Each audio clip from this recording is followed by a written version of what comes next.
Today, we're going to explore the topic of a person who is dependent on sweets. Why food becomes a way to cope with emotions, and what is really behind it. It's not about the sugar. It never was. You know that. Somewhere in the quiet part of you, that isn't lost in the craving.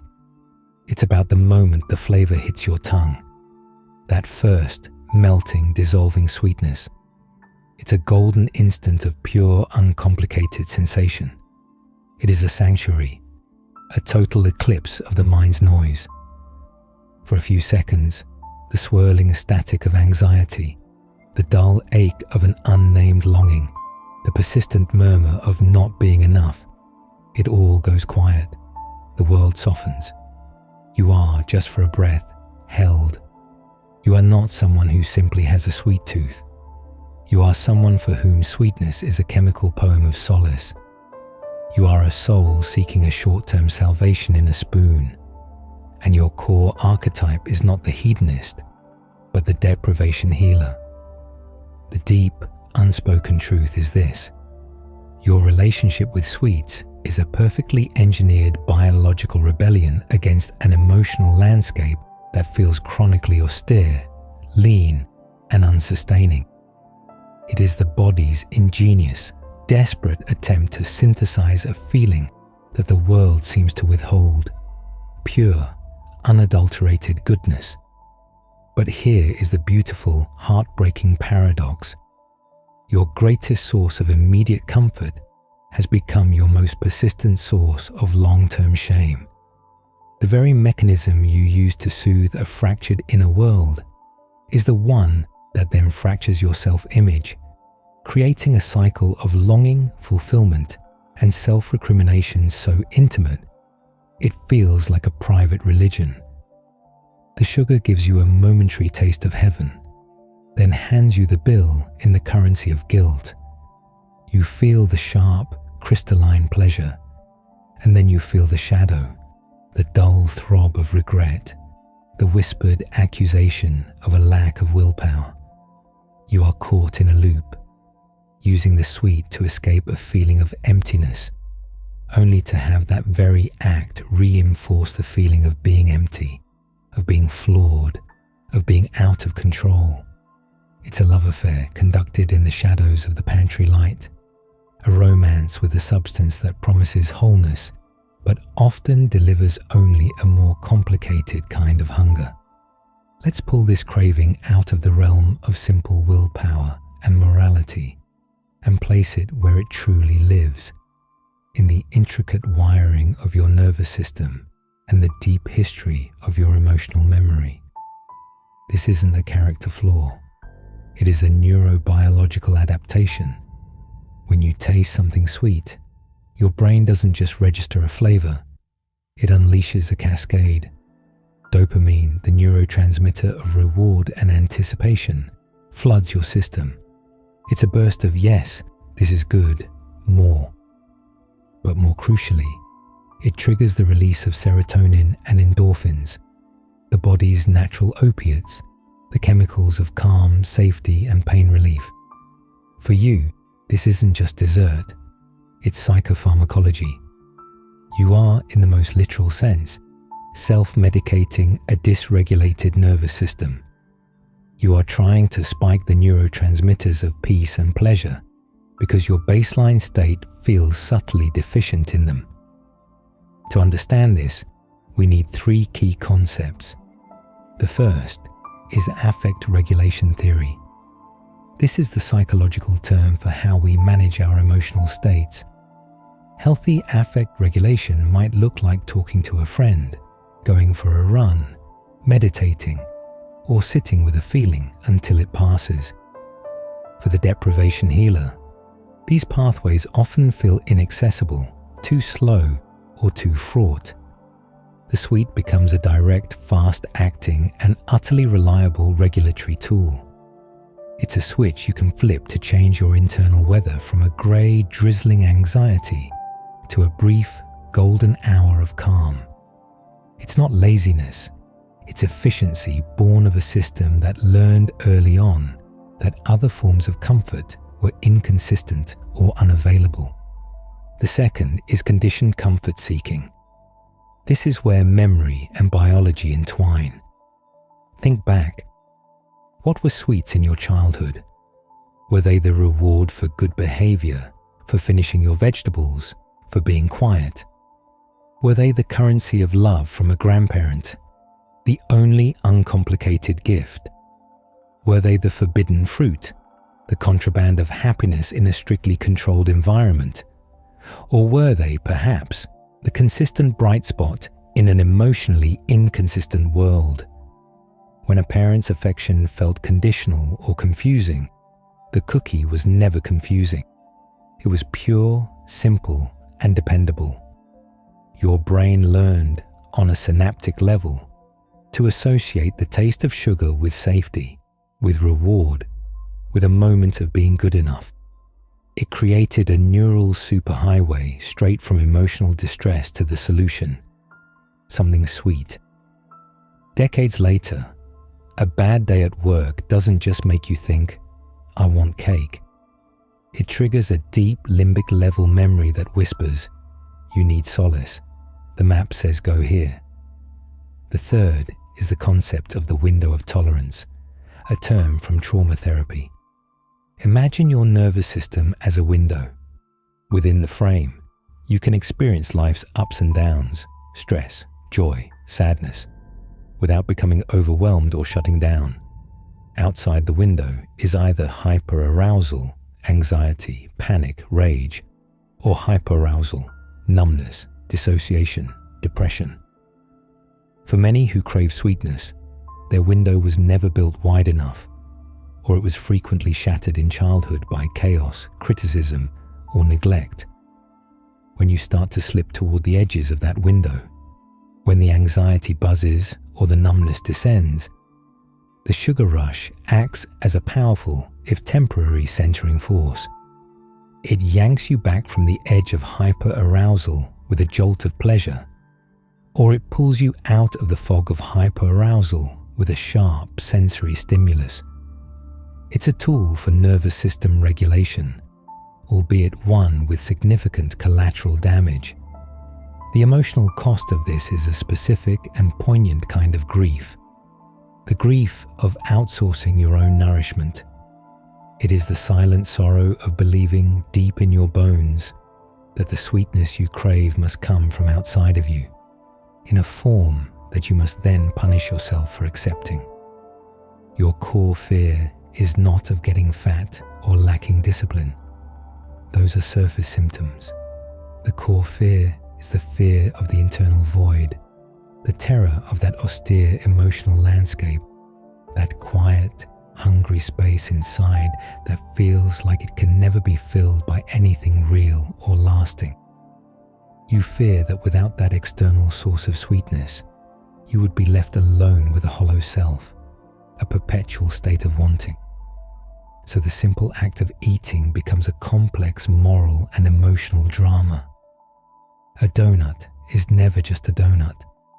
It is a moment of rebellion, a lapse in judgment, a fleeting comfort, a secret failure. It carries the weight of your entire emotional history. This dynamic echoes the ancient Greek philosophical concept of akrasia, the state of acting against one's own better judgment. The philosopher Aristotle wrestled with it. It's not that you don't know what you should do. It's that in the moment of craving, a more powerful, older, and more desperate part of you, the part that remembers childhood scarcity, emotional or otherwise, takes the wheel. Your rational adult self is overruled by the limbic, child self, who is convinced this is a matter of survival, of securing a drop of goodness in a world that feels stingy with it. You are in a civil war, and the candy bar is both the treaty and the battlefield. So who does the deprivation healer become as an adult? You become a person navigating a world of profound, often invisible complexity. You become the anticipatory soother. You don't wait for stress to hit. You preempt it. You stock your desk, your car, your pantry with sweet ammunition against a future anxiety you can already feel coming. Your environment must always contain the potential for this specific comfort. You become the pleasure accountant. You engage in a relentless calculus of moral worthiness. You'll think, if I finish this report, I earn this pastry. Or, because I had that cookie at lunch, I must skip dinner. You turn joy into a transaction, a reward for good behavior, just as it likely was in childhood. Spontaneous, guiltless pleasure becomes a foreign concept. You become the emotional alchemist in the kitchen. You don't just feel sadness, you bake. Anger becomes a furious kneading of dough. Loneliness is soothed by the meticulous frosting of a cake. You transform unmanageable emotions into a tangible, edible creation that can then be consumed, literally metabolizing your feelings. You become the boundaryless host. You struggle to say no to others, to set limits, to advocate for your own needs. But you will create rigid, punishing boundaries with yourself around food. This external softness and internal harshness are two sides of the same coin. A deep-seated belief that your needs are too much, but you can manage them through strict, private control that always, inevitably, breaks down. You become the seeker of the pure hit. You grow impatient with subtlety. In relationships, in work, in life, you can become frustrated when rewards are delayed or intangible. You are wired for the immediate dopamine feedback loop. This can make you brilliant in a crisis, which provides a sharp, adrenalized hit, but restless and discouraged in the long, slow grind of building something meaningful. You become the guardian of secret stashes. There is a part of your life that feels furtive, hidden. The good chocolate tucked behind the beans in the cupboard, the candy bar in the glove compartment. This isn't about deceit. It's about protecting a sacred, fragile source of solace from the judgment of the world and from the judgmental part of yourself. The path of unlearning begins not with a new diet, but with a new question. It begins with witnessing the craving without judgment. The next time the pull towards sweetness arises, you pause. You place a hand on your heart and you ask, with genuine curiosity, what is the true hunger here? Is it for rest, for recognition, for a moment of peace, for a taste of unconditional kindness? You are learning to decode the signal. The craving is not the problem. It is a desperate, brilliant messenger trying to tell you about a need that is going unmet. Your job is not to shoot the messenger, but to listen to its plea. Healing is the process of internalizing the sweetness. It is about learning to generate that feeling of safe, warm, uncomplicated goodness from within your own being. It starts with micro-practices of self-kindness that have nothing to do with food. It is speaking to yourself after a mistake with the gentle tone you'd use with a beloved child.